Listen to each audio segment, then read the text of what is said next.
وبعدين يا شركات الانتاج، والله العظيم عندنا كتاب رائعين وثقافتنا العربيه جميله جدا، ليش نستورد مسلسل تركي ونطلب من ممثلينا يصفوا صفنات تركيه؟ بتلاقي في مشهد عندك 3 دقائق صفن، امي بتقولي لك ابني ليش ما دفعت فاتوره الانترنت؟ الانترنت عم علق. امي الممثل هو اللي علق مو شركه الانترنت.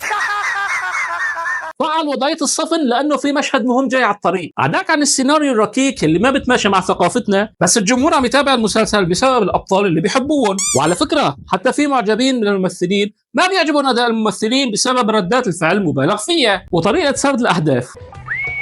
لحقوا بليلة طار. وهلا أكثر دراما ترند طالعة هي الدراما الكورية. يا حبيبي بكره بنستورد لنا شيء سيناريو مسلسلين كوريات وبنطلب ممثلينا يمثلون.